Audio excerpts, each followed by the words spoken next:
Good morning! How is everyone? Matt Goldberg here, and on my second coffee. So, put a post on the other day on how I flipped a $800 inventory and turned it into $8,000. And I've been getting messages through the week. Matt, how did you do that? How did you turn an $800 inventory into $8,000? So what I thought I'd do is I'd do a live on step by step on how I actually did this. Okay, so easier than you think, guys, actually. Quite a lot easier than you think. A lot of these methods that I use, obviously I teach, and this was a deal that I was actually offered back in June of this year. So I was offered this inventory, and I'll tell you what it is. I'll tell you what it was as well. One sec, 'cause I'll just spill a bit of coffee on my arm.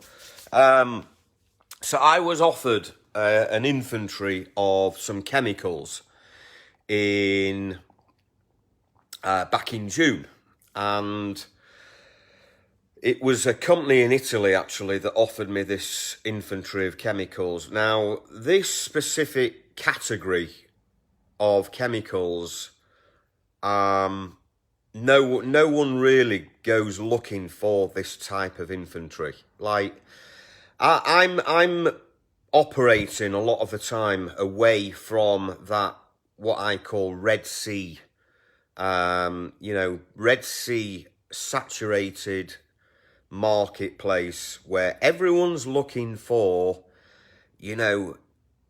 branded retail stuff. Everyone's looking for the all the big popular retail brand name stuff.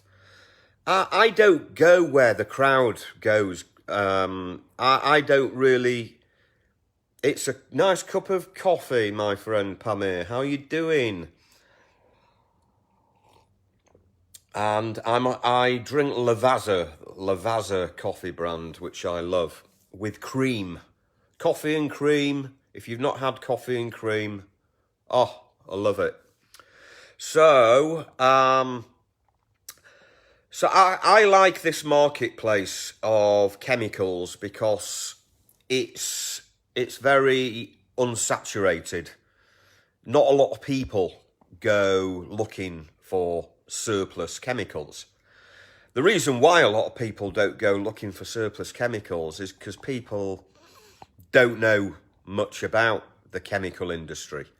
People have no knowledge or expertise. So, guys, secret number one, you don't need any expertise or knowledge in the chemicals industry whatsoever, okay?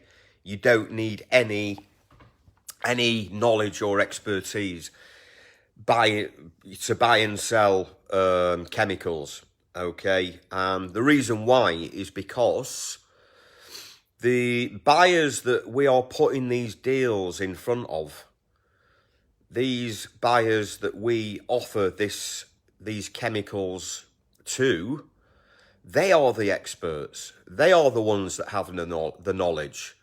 They know what they're doing. They've got their own network of buyers, okay? So all we're doing is we are getting well connected with people in that industry. I've got a list now of over 100 connections in the chemicals industry worldwide, okay? And so back in June, I was offered this inventory. It was about 12 tons, 10 to 12 tons of 3 different types of chemicals in Italy. At the time, when I was offered this inventory, good morning. Morning, John. I'm not sure who else is on here. But yeah, at the time, back in June, when I was offered this inventory of chemicals, three different types of chemicals. The prices were too high. I'd put the offer out to my network of chemicals buyers, and I did get a little bit of interest, but the price levels were too high. So this is a typical example of a deal that at the time, basically, it doesn't work. It's not workable. And, you know, normally there's only two reasons why a deal doesn't work. And that's because it's either the price that's too high and the seller, you know, isn't very negotiable. They won't come down much on the price. Or the type of products that you've been offered are just, you just can't find a buyer, basically, at that moment in time. So, you know, sometimes on that at that specific moment in time, you just can't get interest on that specific type of inventory for various reasons. It just might have been that I just didn't have a buyer in my list that was interested in that type of inventory. Fair enough. The reason was actually because the prices that the seller in Italy wanted were too high. There was just no profit at that point in the deal. So I had to just sit back, and, you know, in the following month, you know, he contacted me, and again the month after, you know, July, August, he contacted me, and still, it just still wasn't workable. And we got to late September, and I got an email from him, and he said, "Look, we just want to get rid of this stock now, this inventory now." I said, "Can you just resend the details just to refresh my memory? You know, let's relook at this, resend all the info." And I said, "Look, what do you want for it?" And he sent me an email, and he said, "I want $800. 800. It was actually €700. It works out around $800. We just want it out for $800 for 12 tons, 10 to 12 tons of these chemicals. Originally, he was wanting like you know, 300, 400, 500 euros a ton. So it was a lot more money at the time. Bearing in mind, all these chemicals had actually expired, but they're still usable. They were still usable, but they actually had officially expired, which is fine. The great thing about the chemicals industry, you can get chemicals that have expired, like literally for a few years, but they are absolutely fine. So basically, as soon as at the end of September, you know, a week and a half ago, he'd messaged me to say, "Look, we want 700 euros, around $800. I thought, wow, that looks tempting for someone. So all I did was I literally just resent the offer out to my list again, like it was a brand new offer. And this guy, a contact of mine in Canada, he basically replied back, asked me a few questions. He wanted a little bit of information. He wanted specific things that I had to go back and get from my seller. Now, bearing in mind, okay, that I am no expert in buying and selling chemicals. I'm not an expert. But all I'm doing here at this point is I am just communicating with my interested buyer in Canada. I'm literally just asking the questions that my buyer is asking me to my seller in Italy. So my buyer in Canada is asking me, you know, something that he needs to know. All I'm doing is going back to my seller in Italy and asking the same question without being an expert or have any knowledge on those chemicals. You know, I could be a 6-year-old. You know, I could be a 6-year-old asking these questions to the seller. Literally, you know, you could be a child asking these questions.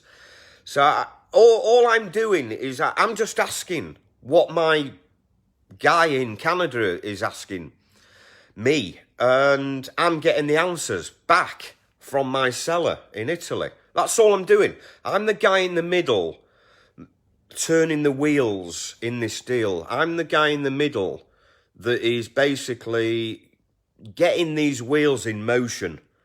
I'm getting the answers for my guy in Canada from my guy in Italy, and I'm just literally relaying the answers there and back. And then basically last Saturday, I got an email from my guy in Canada, and he said, look, I want only 2 out of the 3 of these chemicals. I only want 2 out of 3 of them. I don't want one of them. And I'll offer you $8,000. And I was just literally reading this email, walking around the supermarket last Saturday. And I thought, right, okay, my guy in Canada's now reached that point where he's got all the information he needs. And he's now reached that point where he's made me an offer for those goods. I didn't even give a price when I sent out the offer, because I knew that if I'm offering this list of chemicals out to these guys who are experts in this industry, and they know what they know themselves what they can sell. Can you imagine what he's gonna get for these chemicals? He's gonna get somewhere over $8,000. So he's offered $8,000 to me on email. By the way, guys, you know, if you think I'm like not legit or a scammer or fake, or like, message me and I'll give you a screenshot of his email showing you what he's offered me. And he offered me $8,000, but he only wanted 2 out of the 3 chemical types that I've been offered. So I literally just emailed my seller back in Italy at the weekend, and I said, yeah, we'll take them, but I only want those 2 types of chemicals. I didn't hear back till the Monday. I got an email back on Monday, and literally half an hour later, it sent me the invoice. And so I've got the invoice on my desk for €700, which is around $800. I've invoiced my buyer in Canada for $8,000, and we're just waiting for the payment to arrive into the bank. And he is even collecting the goods from using his shipper. I'm not even involved in the transport, guys. I've got no transport costs.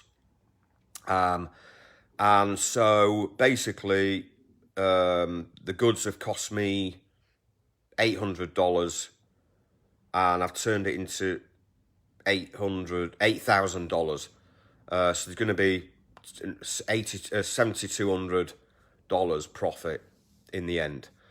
So all I've done basically is, and this is a really, really typical of our industry, you know, where deals might not happen immediately, but they might happen a few weeks or a few months later.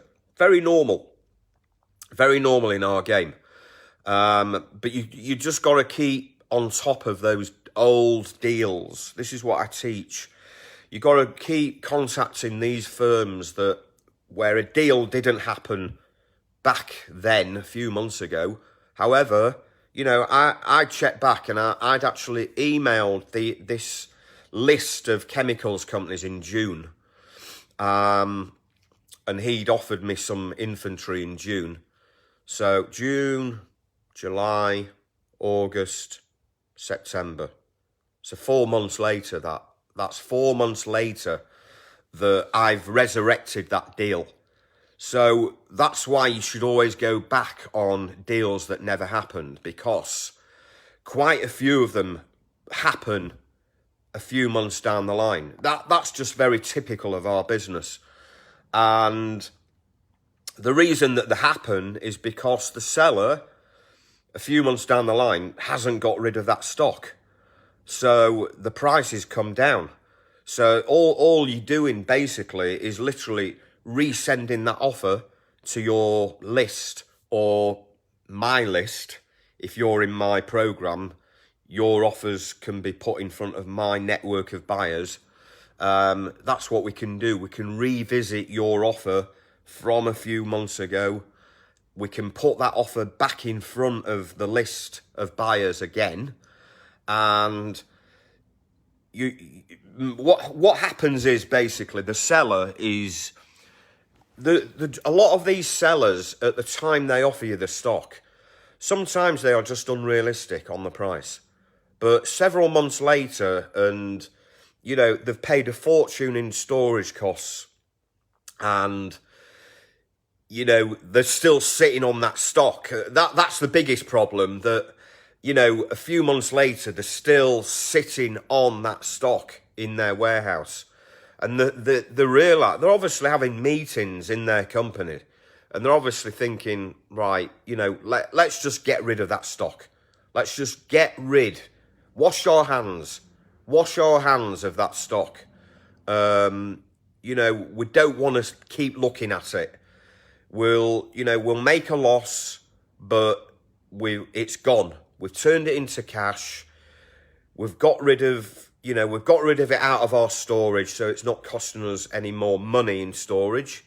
And, we've created some more space in our warehouse.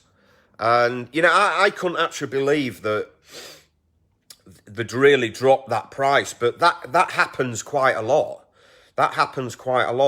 Companies, 2, 3, 4, 5, 6 months later, some companies, they'll come back to you 6 months later, and that price that they've come down can be huge. From when they initially offered you that stock, that price can really, really drop. Sometimes, it'll surprise me how far they've dropped in price. So all I've done is, I've just kept in touch with him from June every few months. In fact, it was actually a scenario where the seller in Italy of these chemicals was actually chasing me. I wasn't even really keeping in touch with him whatsoever. He was chasing me each month. And I was literally just sitting back saying, look, no, your price is too high. Your price is too high. Your price is too high. I've got buyers, but they're all saying your prices are too high. I was just sitting back and letting the seller chase me, basically.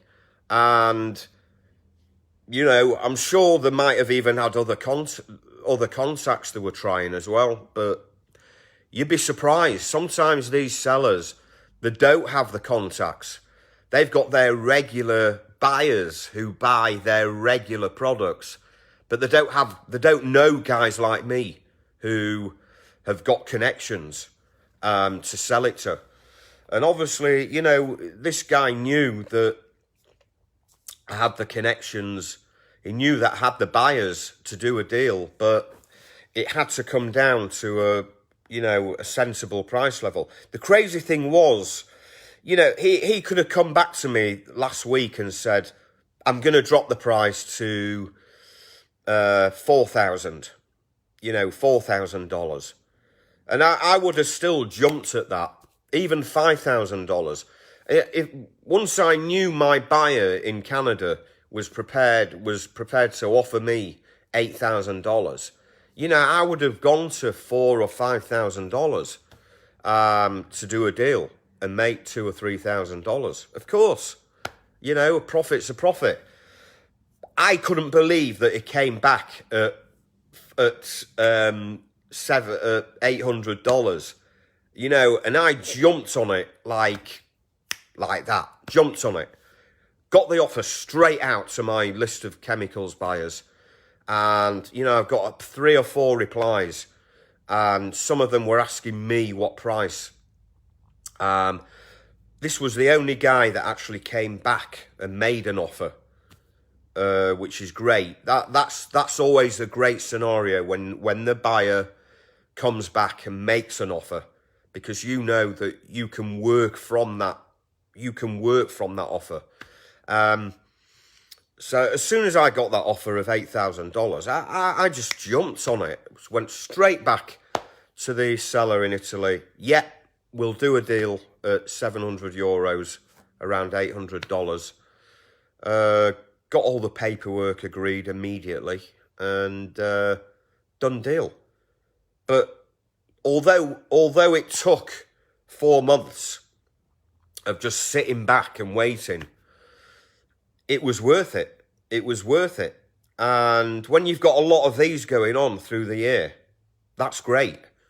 But when you think about it, how difficult was it to do that deal, apart from being patient? That was all I had to do on that deal. There was no difficulty. I didn't have to be an expert in those chemicals. I didn't need the knowledge. I didn't need to go and inspect them. I didn't need to travel, you know, to go and inspect that inventory. I didn't need to risk any of my money in that deal. I didn't need to go and, you know, tie up any money in that stock. I didn't need to go and transport that inventory to my warehouse or anything like that. Like, this is how easy deals can be done. You know, no money invested in the stock. I haven't had to inspect the stock.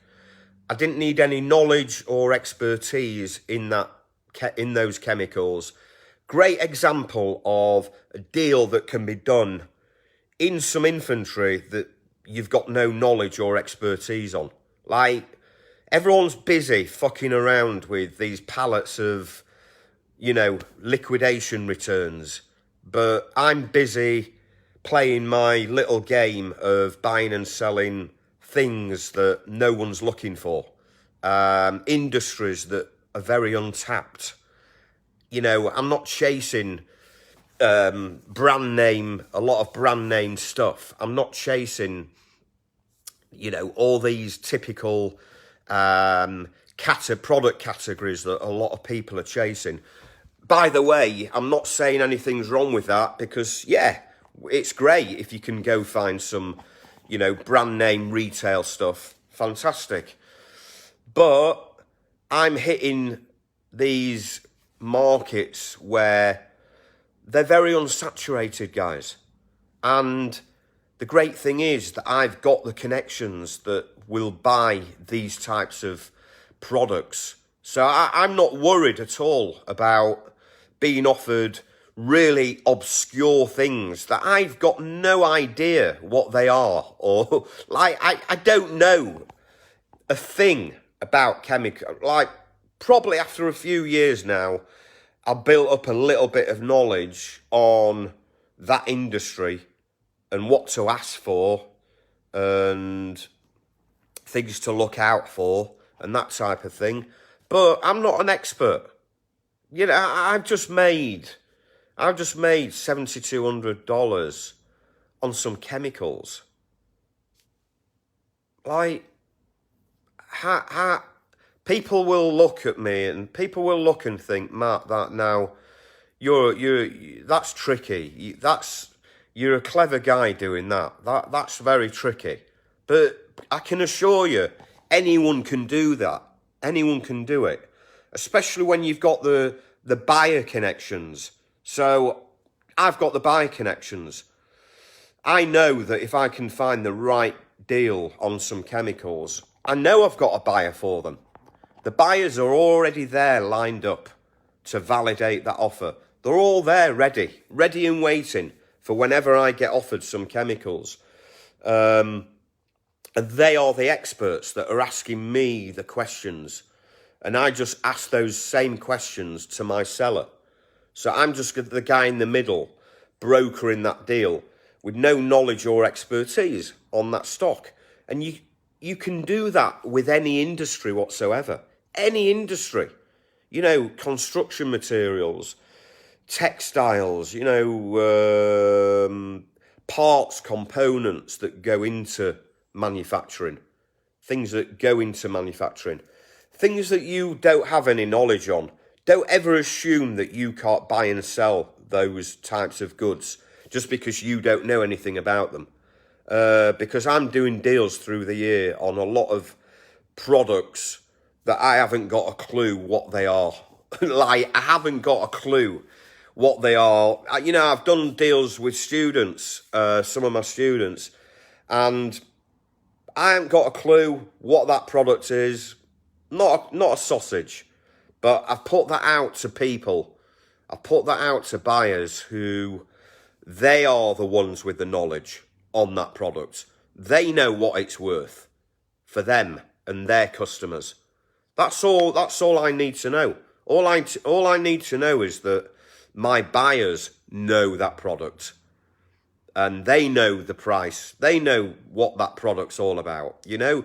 And that's great, because the great thing about working with these buyer connections is they will tell you if it's good or bad, or what it's worth, or, you know, that's how you're building your knowledge, by getting these questions from these buyers.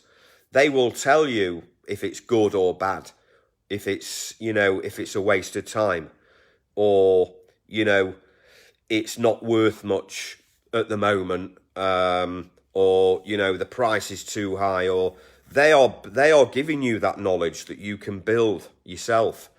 So, you know, it's amazing how you can build knowledge just on the back of the feedback that you get from buyers. That feedback that you get over the years is just building your knowledge on that type of inventory, which is great. So, yeah, that was basically it. So all I've done is I've done that deal from being offered it in June, and sat back and been patient. Come September, 4 months later, the sellers come right down on price. All I've done, I put the offer back out there to my list of chemicals buyer connections, and got immediate interest, validated that offer, and got an offer price from one of my buyers, and put that deal together. And I'm not involved in the transport. I've not been to inspect the stock. I don't have to pay up front for that inventory. Well, I do pay up front for that inventory, but my buyer pays me up front. So I'm not tying any money up and waiting for my money from my buyer. Okay. All while I'm sitting here in the UK. So basically, there's a chain of 3 people. There's me in the UK. There's my seller in Italy. There's my buyer in Canada. And I know this for a fact, because I said to my buyer in Canada, "Where are you shipping the goods?" And he said, "India." So in actual fact, the end buyer, my buyer in Canada, has actually sold these on to someone in India. So there's a chain of me in the UK. I'm direct with a seller in Italy. So that's one big secret, is me being direct with a seller. Okay, so my guy in Canada that I've sold the goods to, he's direct with me. He's direct with me. I'm direct with the owner of the stock where I found the stock. So there's UK, Italy, where the goods are, Canada, who's my buyer, my customer, who I'm invoicing, and then he sold them on to India. So he's actually going to ship those goods from Italy directly to India. So there's 4 countries involved in this deal. And I'm just sat here doing this deal from my computer in the UK without touching it, without seeing it, without holding it, without any money down up front. These are the deals we're doing, guys. Okay, this is what I'm teaching in my program. And the great thing about it is, once you come into my program, you get the benefit of me putting your deals in front of my buyer connections, where, you know, obviously that is more of an exercise on validating your offers. That's the thing. It doesn't necessarily mean you're going to do a deal quicker and faster, although that happens. But all we're doing is we're just getting faster validation from your offers. So when we put your offer in front of my buyer connections, we're doing that for all the time. And it's what I'm doing with my offers that I get. I'm throwing my offers out all day to buyer connections. All I'm doing that for is just to get reactions, feedback, and interest. It's just what we call buyer validation. And if we get no interest or no feedback or no reactions on that offer, you just know that at that moment in time, that offer is no good, or the price is too high, or it's the wrong type of stock at the moment. And that's all it is. We are doing deals on the back of getting buyer validation, because these buyers, you're only going to know if that deal that you've been offered is any good if a buyer is interested. It's not about if you're interested or I'm interested. It's about if we've got an end buyer, or if our buyer has got an end buyer. Okay, because that happens as well. Sometimes, you know, we sell to buyers who have got their own network of buyers. So, you know, we're piggybacking some buyers to get access to their network of buyers. So it's almost like us middlemen are offering goods out to other middlemen who have their own network of buyer connections. Like this chemicals deal that I've done. Obviously, I've sold those goods to a buyer in Canada, but he is a middleman like me. He's just flipped those on to his buyer in India. Okay, so there was me and my guy in Canada who were in the middle of that deal. On either side of that deal was the direct seller and the direct buyer. Does that make sense? That's how a lot of deals happen. So that's all it is, guys. All we're doing is we're throwing shit at the wall all day and seeing what sticks. And then the ones where we get buyer validation, we are basically following it up. We're following things up. We're following it up. We're answering questions from the buyer till we reach that point where we are making an offer for those goods to the seller. We're only making an offer for those goods when we reach that point with the buyer where we know that buyer is interested and we know what that buyer wants to pay for those goods. We are only getting involved in deals where we've reached the point where we've got a buyer validation and we know what that buyer wants to pay. Okay? It has to be those two things to make a deal happen. Buyer validation. We know the buyer is 100% firm. They are interested. They want to do a deal. They're hungry to do a deal on that stock. We've got the seller on this side who's hungry to sell the goods. So until we reach that point, a deal doesn't ever happen. You can't ever get a deal over the line until we've got some firm buyer feedback from a really firm, interested buyer.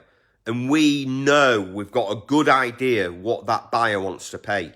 Because what we're doing is, with buyer validation, we are asking, we are reaching that point with that buyer where we're we want to know if they are genuinely interested, because sometimes you get like buyers that are half interested. They're just kind of, you know, you just get an idea if a buyer is really interested. How do you know if a buyer is 100% interested? You reach a point where they say where they tell you what they want to pay for that infantry. That is how you know. That is how you finally reach a point where you know you've got a 100% firm buyer when they tell you what they want to pay for that infantry. If you haven't reached that point where you know what your buyer wants to pay, then you're nowhere near doing a deal, okay? You're nowhere near doing a deal until you know what your buyer wants to pay. So all we're doing is we are progressing. There's a framework to this, guys. It's almost like a roadmap. We are asking questions. We're getting answers for the buyer is asking. All we're doing is we are just moving that deal forward until all our end aim is to reach a point where we are trying to reach that point where we know what that buyer wants to pay for that infantry. And then we are then negotiating with the seller to reach the point where we're in profit on that deal. Meaning we're offering a price to the seller under what the buyer wants to pay. But on this specific